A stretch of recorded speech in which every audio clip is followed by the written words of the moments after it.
Optimove, the leader in positionless marketing, frees marketing teams from the limitations of fixed roles, boosting campaign efficiency by 88%. Its positionless marketing platform delivers 3 transformative powers: data power for real-time customer insights, creative power for instant asset creation, and optimization power for self-optimizing campaigns. With Optimove, you can do anything and be everything. Go to optimove.com/total retail to get your first month free when buying Optimove's positionless marketing platform. Welcome to Total Retail Talks, your podcast channel for retail knowledge. Hello, and welcome to this episode of Total Retail Talks. I'm Joe Keenan, the editor-in-chief of Total Retail, and I'm pleased to be joined on today's episode by Jerry Lin, who is the co-founder of Helix. We're going to talk to Jerry about the sleep brand and the mattress brand and its retail expansion strategy, some of an exciting partnership that has come about for Helix, and a little bit about what is in store to come from Helix. So, Jerry, I'm interested to hear the brand story and welcome you to the show. Thanks, Joe. I'm really excited to be here. So to get us started, maybe give our audience a brief overview of Helix for those that aren't familiar with it. I mentioned that you're one of the co-founders. Tell us a little bit about kind of your story as well and how it led you to launch Helix. Yeah, for sure. Happy to give you the whole story.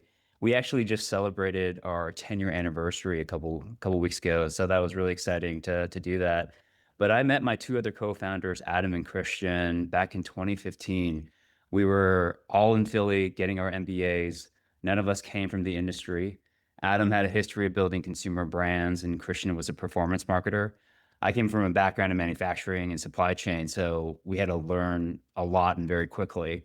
So we literally just Googled, how do you make a mattress? And one of the first things that popped up was a PhD dissertation by a Belgian scientist. So I literally just sent him a cold email and said, we loved everything about your research. Can we meet you? And next thing we knew, we were on a plane from Philly to Belgium to meet with the scientists, where we learned everything there was about, hey, the importance of spinal alignment, foam density, temperature regulation. And then given my manufacturing and supply chain background, I dove right in to learn how to make a mattress, not just on paper, but for real life. So we launched the website in 2015, but we didn't just sit back and wait. We got out there and started selling mattresses.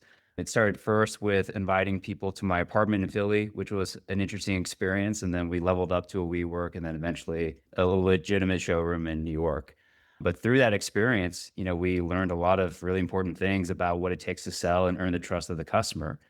And I still shudder in those early days when we had oxidized yellow foam in my apartment and we cobbled them together in a zipper cover, and it was super scrappy, but it worked. Fast forward 10 years from now, Adam, Christian, and I are still here and couldn't be more excited about all the growth and all the excitement that we've built over the past couple of years. Well, 1, congrats on the 10-year anniversary. And Thank you. 2, I love hearing these entrepreneurial stories because it's just, kind of like to your point, it's a scrappy, humble beginning, Right. but you've grown the brand and we're going to talk about that growth in today's episode. One of the areas of growth is that you recently announced, while Helix was initially launched online, it's now rolling out its products in more than 200 Rooms to Go stores. So you've signed a partnership deal with Rooms to Go. Tell us a little bit about that particular partnership, and then more in general, why retail partnerships are part of that next phase of growth for Helix. Yeah, it's a really good question. So you're right. When we first launched Helix back in 2015, we were primarily an online company. It was D2C only. And then a couple of years ago, when we combined our business with Brooklyn Bedding to create 3Z Brands, we took a look at the industry and we realized, hey, for us to continue to take that next growth in our brand evolution, we need to be where our customers want us to be. I mean, the reality is that we've been the fastest growing online brand in the mattress category. And we only convert low single digits on our website, which means almost a majority of the traffic that we bring to our website isn't going to convert. And guess why they won't ever buy from us online? They want to touch and feel. Can't touch the product, can't lay on the mattress, right? Exactly. So what are we going to do? Just completely ignore a majority of the people that come to our website and won't buy? No, we need to be an omni-channel brand for us to take that next level. And so a big part of our strategy over the past couple of years has been how can we further figure out a way for us to further monetize that traffic that we've already spent all this money bringing to our website, educating them on our brand and our product and who we are. And if a majority of the market of our traffic wants to buy in store, we have to meet them where they are. And so I would say, formally launched our retail partnership program about a year and a half, 2 years ago. And the word is getting out. The word is getting out that stores today are struggling for traffic. They need to partner with online brands that know how to send their own traffic to their stores. And so when we finally entered into this initiative, we created a very compelling program that I think is very exciting for retailers. In the end, what do retailers want? They want store traffic, they want highly qualified leads, and they want to earn some margin. And given now that we manufacture all of our own products, we have the fastest growing online brand, and we can do some really interesting marketing campaigns to drive people into stores, it's really starting to resonate with the retail base of our industry. And one of those retailers was Rooms To Go out in the Southeast, and we couldn't be more excited about this partnership. It's already been going really well, and can't wait to see where this partnership continues to grow. So as you think about scaling into physical retail, Rooms To Go just being one example, the latest example of that, may, create some potential roadblocks in terms of maintaining that consistency of the brand that you built online. And, Right. as you think about the in-store shopping experience, how do you kind of replicate that same innovation, that customer trust that you really have built up as a Yeah. D2C business at the start? It's a really important thing to think about as we scale out retail. I would say, first and foremost, the thing that really separates ourselves is that, from a product standpoint, starting first with the physical product, we are one of the few mattress companies out there that not only assembles the mattress, but we actually make all of our internal components as well. It's a huge competitive advantage. This means that we not only assemble mattresses, but we're also the ones pouring the foam and making the springs. So then when you have the ability to control your supply chain, it then adds a layer of product consistency that is unmatched if we were to have worked with other third-party manufacturers. So first and foremost, we wanted to ensure that the product consistency, wherever you buy Helix mattress is going to be super consistent. And then second to that, one of the big things about our retail program is that if a retailer works with us, we actually dedicate a portion of our sales to co-branded ads featuring, the same retailer and our brand as the premier place to buy a Helix mattress. So that allows us to ensure that the consistency of brand and the messaging is consistent throughout that customer journey. Ultimately, what we want to capture is, how do we capture that customer throughout their research process, educate them about our product online, and then if they don't convert, continue to follow them throughout that journey to see if we can encourage them to then buy the product where they would prefer. And finally, a big part of our retail strategy is also to work with the retailer to ensure that they have the right assortment, right, to convert that customer that we send into their door. I want to follow up on something you mentioned there in terms of the education piece, because mattresses are not an inexpensive purchase, right? It's a considered purchase. It's something that you're using daily in your homes, Yeah. and people, want to make the right decision.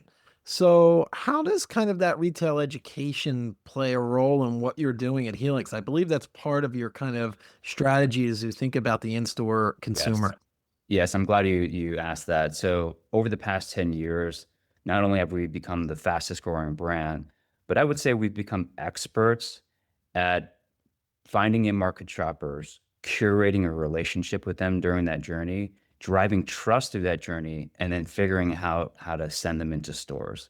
And one of the things that I think really sets us apart is that this trust concept is super important. That sort of insight started when we started selling mattresses, out of my own apartment, the importance of trust. But the other thing that really is special about the Helix brand is that we're also the most awarded mattress brand. So you look at Forbes, GQ, Wired, these are all publications that have reviewed our mattresses. Our Helix Midnight Lux, for example, has been awarded best mattress for almost 4 or 5 years. It's incredible. I mean, that gives us access to not only, new in-market shoppers, but it also simultaneously validates our brand. And then when you couple that with our independent reviews on our website, we now have over, I think, 50,000 independent customer reviews. So we're known for the quality and the quantity of all of our reviews.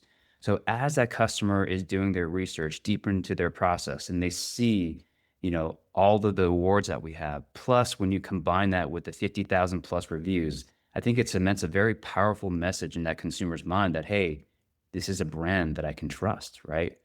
And this is a big part of our training process when we work with the retailers to really understand and to educate them that our customers are highly qualified. This is part of our training process. And one of the benefits of us now being a much larger company is that we have a nationwide training team to be able to get out into the field and educate all these RSAs to be able to represent the product well. I'll also mention another thing. Another reason why our customers are highly engaged and qualified before we send them into the door is also because of the types of marketing channels we specialize in. So what I mean by that is if you look at our marketing playbook, one channel that really stands out is podcasts. We are actually the number one podcast advertiser in our category.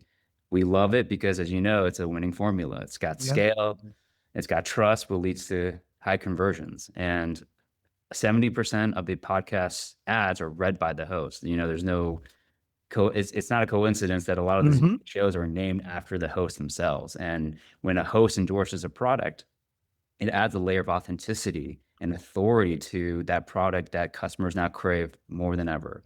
So we love it. And, a big point of feedback that we get from retailers right now is that when a Helix customer comes in, it takes me longer to bring up the ticket than they decide that they want to buy it. So it's really great. They're coming in knowing what they want, and you've done the work for the retailer and helping, and then driving that kind of educated consumer into their doors. That's right. I want to talk about the product, and you called out the domestic manufacturing. That's core to the business model for Helix. You guys are manufacturing every product that you're selling. Talk a little bit about the advantages that having US-based production has afforded you in terms of speed, the quality of the product. You've already mentioned it's an award-winning product, the resilience, especially as you're expanding into future retail partnerships. Having that product produced domestically, I would imagine, has some real benefits. It's an incredible advantage, to be honest. I mean, it's a competitive and it's a strategic advantage. So when the foam pouring plant is 20 yards away from when you make the springs, which is 10 yards away from where you assemble the mattress, think about all the logistical and the other costs that we're saving by doing everything under one roof. That essentially means we can provide extreme value at an amazing cost to the consumer. And if you look at, for example, our top collection, which we call our Elite collection, you're getting a 15-inch mattress with 7-pound foam, 4-pound foam, a layer of microcoils, a layer of ergo-aligned foam that otherwise would have been sold at $5,000 to $6,000 for $29.99. And that's why retailers love us, because we make it easy for them. Not only are we sending them, qualified leads, but we're giving them product that pound for pound provides tremendous comfort at an amazing price point. And we wouldn't be able to do that if we didn't control our own supply chain. So not only are we able to deliver better quality products at an amazing value, but to my point earlier, it then allows us to refunnel a lot of the costs that we're saving back into growing our brand and also delivering highly competitive margins to our retailers. We want to put money into those RSA's pockets, and we can't do that if we can't be competitive on the price points. So it's really an amazing sort of 1-2 punch. Being able to control your own supply chain, right, allows you to make better products at better value. And then it also allows us to continue to fuel this marketing giant while also delivering competitive margins than anybody else in the game to our retailer partners. We need our RSAs to be champions of our brand and to feel super excited about the brand, but also excited because they're going to make a lot of money, right? We need this to be a win-win for both sides. One word I didn't hear you mention, but I would assume is inherent in the conversations you're having with potential retail partners, given that domestic manufacturing is, I would imagine you're sheltered somewhat from tariffs, right? Yes. So that's Not kind of completely sheltered. Not totally sheltered. I imagine you're importing some parts, but potentially more protected than others. Is that something that you're having in your conversations? Absolutely. It's a big thing why I think a lot of retailers like us because we've been able to shield some of that cost impact for sure. But I would say without a doubt, when we first entered into this initiative, we knew that for us to continue to grow in retail, we needed to expand our manufacturing footprint, which was why we acquired Sutherland, just last year. That acquisition expanded our footprint from one now to four.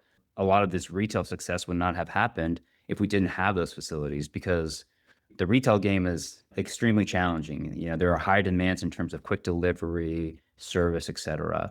And it was a bet. We took a big bet that, hey, if you build it, it'll come. And thankfully, the customers came and they heard the story. And we're very thankful that the customers are starting to convert quicker than we had expected, which was phenomenal. But without a doubt, had we not made that acquisition, we wouldn't be where we are today. It goes to show you that sometimes you need to have conviction in some of these big bets, and we're thankful that this one paid out. Yeah, certainly did. I want to talk about the competitive landscape a little bit. Go back 10, 12 years ago, selling mattresses online was almost unheard of. But then there was kind of a boom in that category. Yeah. And now it's become more commonplace. And then also, obviously, as physical retail, it's been a category for so many years. How do you kind of set your brand apart from others in that category between the product differentiation, your brand story, your marketing strategy? There's a couple different ways that you've kind of identified already. How do you think about the competitive landscape and what sets Helix apart? Yeah, I think as we continue to evolve in this category, one of the common questions that we always come back to when we talk about strategy and differentiation is reason for being. What is your true reason for being in terms of product as well as brand? And a big part of the Helix ethos is that we don't believe in a one size fits all model. We believe that we all come in different shapes and sizes and that we do have different preferences. And so that is a big part of our messaging. We talk a lot about the capturing people's preferences through the quiz and helping them using that algorithm to match people to the right model. And so that's a big part of who we are as a brand online and how a lot of our partners sort of talk about us. And then from a product standpoint, this is why we're so deeply excited about the ability to control our destiny as it relates to innovation. We're not reliant on, different component manufacturers in the industry that are pushing one technology, versus another. In many respects, when you're buying off the rack pieces of technology, you're beholden to what they want to run. But now we can design products from a first principle standpoint that fit our brand and fit our goals. I would say our foam pouring capabilities, for example, is where I'm most excited. Product innovation is extremely difficult, but now that we fully scaled up those operations and we have the right people on our team now that are thinking about this day in and day out, the sky's the limit. And I can't wait to see what we start to launch next year. But in an industry where, I'll be honest, there are a lot of copycats. There are a lot of brands out there that don't have a reason for being. They're having difficulty separating themselves from the pack. And it's a big part of how we think about going back to retail. It's a big part of how we talk about who we are. We have a reason for being. We clearly have a differentiated product story. But then on the retail side, I think another thing that we talk about is, are the brands that you're partnering with evolving with how consumers are buying the product today? So for example, in our market today, 90% of mattress shoppers start their journey online. And if you're a brand that doesn't have an online presence, how are you going to earn the trust of that consumer? If you're not showing up on that best mattress search or what is the best mattress on ChatGPT, how are people going to know who you are? And so we talk a lot about that in terms of how we differentiate then on the marketing side, which we're so excited about. As we get back into retail for 1 second, as you push further into that offline channel, what are the metrics and the KPIs that you're most closely monitoring as you think about it? It could be from, your most recent partnership with Rooms to Go, but other retail partnerships as well. What constitutes success for your brand, for Helix, as it looks at offline retail as a channel? Yeah, we obviously are looking at sales first and foremost. That's going to be a big driver of how we evaluate success. Another big KPI that we'll be looking into is obviously SKU velocity and how quickly some of our SKUs and assortment is performing at the retail floor versus others. Balance of share is also extremely important for us to see how our brands are resonating with a specific retailer. And then ultimately, I would say we're going to be relying on a lot of the ground game anecdotal feedback that hopefully will be passed back up to us, which is, are the RSAs pushing our product? One of the things that we've learned that is extremely important to succeed at retail is that ground game service and support. How do the RSAs feel about you and your rep, and are they able to get them to be champions of who we are? Because ultimately, people want to buy from people that they like, right? And we're learning that from the ground up, and those are going to be metrics and things that we manage on a day-to-day basis. How about, and this has long been a conundrum for brands that are selling through wholesale partners, is kind of getting that valuable data back from the wholesale partner. Can you talk a little bit about how you work that out with your wholesale partners? Yeah, it's a little bit of a challenge sometimes, but some retailers are a little bit more transparent and open Yeah. to sharing some of the data. One piece of feedback that we're trying to work together on is obviously getting balance of share throughout all retailers. Some would be open to sharing that, some don't. But we also want to start tracking foot traffic, right? We want to be able to start saying, hey, these campaigns that we're running are driving X amount of people through your doors. The data out there is difficult to collect at times, but it is a big initiative for us, I would say, over the next 12 months, is seeing what sort of additional metrics and KPIs on the specific foot traffic campaigns that we're running to really assess the efficiency of some of our retargeting campaigns with our retailers. I want to wrap up with a question about what's on your kind of roadmap going forward for Helix. You've talked about some interesting things. It sounds like product innovation is core to the brand. Marketing, you've done some interesting things there. You called out AI, agentic AI, kind of making sure that Helix is at the top of agentic AI search as more and more consumers are using that to kind of launch their shopping behaviors. Right. What is in your mind in terms of what's coming from Helix? What are you most excited about? I'd love to hear your thoughts there, Jerry. Yeah, well, maybe I'll start first with more of a, I guess, company excitement. Look, the reality is that the past couple of years since that initial merger between Helix and Brooklyn has happened, we've been busy. We've purchased, we've acquired 4 companies since that initial combination. I'm really excited, to be honest, about integrating all those different people and those teams together to create a cohesive strategy. That is a number one priority for us as a company over the 12 months. You don't just, smash all these companies together and expect things to go well. And so we've got a lot going on right now. Growth is amazing and is exciting, but sometimes it can be difficult, and so that's exciting for me to start seeing these different teams and cultures come together, which is exciting. And then on the business side, like I mentioned before, I think the sky's the limit on the different types of foam innovations we can start deploying. Every time I come back to Phoenix, I'm excited to see what our foam department is coming up with. And I'm extremely excited about exploring product opportunities in the higher price point levels. We were able to see some significant uplift in our business when we launched our Elite collection that pushed us from the $2,000 price point up to $3,000 price point.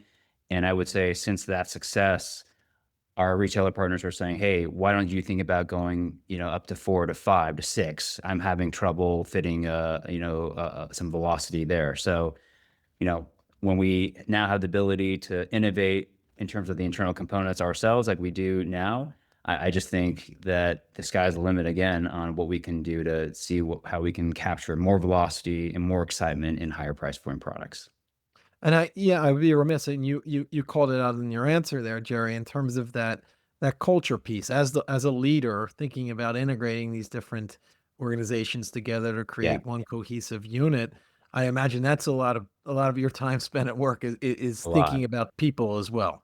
Yeah, thinking about people every single day, having empathy, understanding that people come from different perspectives. We acquired a company, a lot of the companies came from different backgrounds. And so unifying them across one consistent message, I think is extremely important, but it takes time. It takes time to spend with people out in the field to understand their perspective, and then to chart the next few months for them so that they understand what the ultimate mission is, so that we can all be, battling towards the same goal. Well, I want to take the opportunity to thank Jerry Lin, the co-founder of Helix, for joining us on this episode of Total Retail Talks. Really giving us a great insight into that brand story and what's to come from Helix. Some exciting things to look for. So, Jerry, thank you for the time today. Thank you, Joe. This has been a lot of fun.